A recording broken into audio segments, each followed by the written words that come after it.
എല്ലാവർക്കും welcome back to Chinnoos ചെറിപ്പിക്സ്. നമുക്കിന്ന് വെണ്ടയ്ക്ക കൊണ്ട് ഉണ്ടാക്കാൻ പറ്റിയ ഒരു എളുപ്പ ഒഴിച്ചുകറിയുടെ റെസിപ്പിയാണ്. ചോറിൻ്റെയൊക്കെ കൂടെ അടിപൊളി ടേസ്റ്റാണ്. ഇവിടുത്തുകാരുടെ തെലുങ്ക് ആൾക്കാരുടെ ഒരു റെസിപ്പിയാണ്. രക്ഷയില്ലാത്ത രുചിയാണ് കേട്ടോ. അപ്പോൾ ഇതുവരെ ഇങ്ങനെ ട്രൈ ചെയ്തിട്ടില്ലാത്തവർ തീർച്ചയായിട്ടും ട്രൈ ചെയ്ത് നോക്കാം. നമുക്ക് തേങ്ങയൊന്നും ഇല്ലാതെ തന്നെ പെട്ടെന്ന് ഉണ്ടാക്കാൻ പറ്റുന്ന ഒരു വെണ്ടയ്ക്ക തൈരുകളുടെ റെസിപ്പിയാണ്. അപ്പോൾ എല്ലാവരും ട്രൈ ചെയ്ത് നോക്കുക. നമുക്കിതെങ്ങനെ ഉണ്ടാക്കുന്നതെന്നുള്ളത് കാണാം. അപ്പോൾ അതിനായിട്ട് നമുക്ക് ആദ്യം കുറച്ച് കുരുമുളകും മല്ലിയും, 1/2 ടീസ്പൂൺ കുരുമുളകും, ഒരു നിറഞ്ഞ ടീസ്പൂൺ മല്ലിയും ഇടികല്ലിൽ ജസ്റ്റ് ഒന്ന് ചതച്ചെടുക്കാം. ജസ്റ്റ് ഒന്ന് ചതഞ്ഞ് കഴിയുമ്പോൾ നമുക്കിതിലേക്ക് ഒരു ചെറിയ കഷ്ണം ഇഞ്ചി ഒന്ന് ചേർത്ത് കൊടുത്ത് ഒന്നുകൂടെ ഒന്ന് ചതച്ചെടുക്കാം. അപ്പോൾ നമ്മളിത് മൂന്നും ചേർത്തൊന്ന് ചതച്ച് ആദ്യം തന്നെ ഒന്ന് മാറ്റി വെക്കാം. അപ്പോൾ നമ്മളിത് മൂന്നും ചതച്ചെടുത്തിട്ടുണ്ട്. ഇത് കൂടാതെ നമുക്ക് ആദ്യം കുറച്ച് പച്ചക്കറിയൊക്കെ ഒന്ന് റെഡിയാക്കി വെക്കാം. ഒരു മീഡിയം സൈസിലുള്ള തക്കാളിയും ഒരു പിടി കൊച്ചുള്ളിയും, നല്ല വലിയ കൊച്ചുള്ളിയാണ്, അതുകൊണ്ടാണ് കുറച്ചായിട്ട് തോന്നുന്നത്. അപ്പോൾ ഒരു പിടി കൊച്ചുള്ളി എടുക്കുക. ഇത് കൂടാതെ നമുക്കൊരു 4-5 വെണ്ടയ്ക്ക കൂടി വേണം. ഇനി എല്ലാം വളരെ എളുപ്പമാണ്. അതിനായിട്ട് നമുക്കൊരു കടായി എടുക്കാം. കടായിലേക്ക് 1 ടീസ്പൂൺ നെയ്യ് ചേർത്ത് കൊടുക്കാം. അതോടൊപ്പം തന്നെ ഒരു 2 ടേബിൾ സ്പൂൺ എണ്ണ കൂടി ഒഴിച്ചു കൊടുക്കാം. എണ്ണ ചൂടാകുമ്പം 1 ടീസ്പൂൺ കടുകും, 1 ടീസ്പൂൺ ഉഴുന്ന് പരിപ്പും, 1 ടീസ്പൂൺ കടലപ്പരിപ്പും, 1/2 ടീസ്പൂൺ ജീരകവും ചേർത്ത് കൊടുത്തൊന്ന് മൂപ്പിച്ചെടുക്കാം. ഇതിലേക്ക് നമുക്ക് 2-3 വറ്റൽമുളക് ചേർത്ത് കൊടുക്കാം.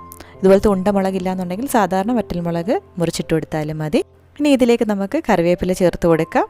ലോ ഫ്ലെയിമിൽ വെച്ചിട്ട് നമുക്കിതൊന്ന് മൂപ്പിച്ചെടുക്കാം. നല്ലൊരു മണം വരുമ്പോൾ നമുക്കിതിലേക്ക് ആദ്യം ചതച്ച് വെച്ചിരിക്കുന്ന ഇഞ്ചിയും കുരുമുളകും മല്ലിയും കൂടെ ഉള്ളത് ചേർത്ത് കൊടുക്കാം.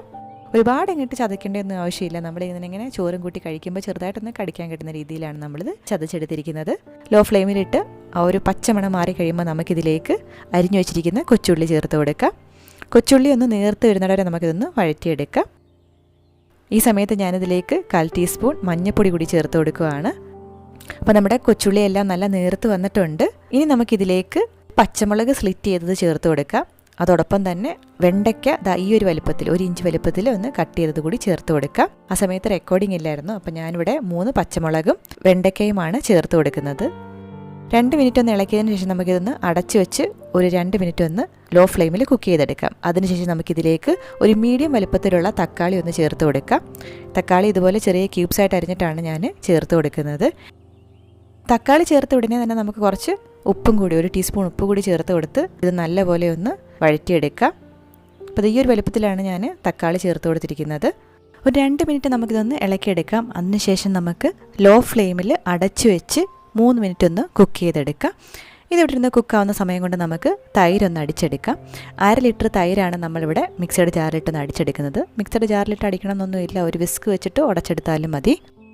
അപ്പോൾ ഈ സമയം കൊണ്ട് നമ്മുടെ തക്കാളിയൊക്കെ നല്ല സോഫ്റ്റായിട്ട് വന്നിട്ടുണ്ടായിരുന്നു. നമുക്കൊന്ന് മിക്സ് ചെയ്ത് കൊടുക്കാം. എന്നിട്ട് നമുക്ക് ഫ്ലെയിം ഓഫ് ചെയ്ത് വെക്കാം.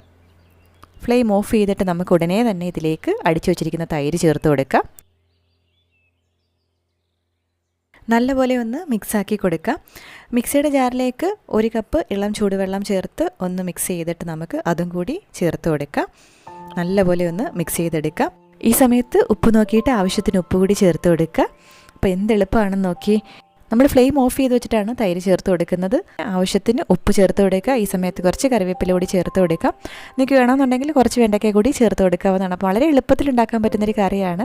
എല്ലാവർക്കും റെസിപ്പി ഇഷ്ടമായെന്ന് വിചാരിക്കുന്നു. നമ്മുടെ ചാനൽ ആദ്യമായിട്ടായി കാണുന്നുണ്ടെങ്കിൽ സബ്സ്ക്രൈബ് ചെയ്യാനായിട്ട് മടിക്കരുത്.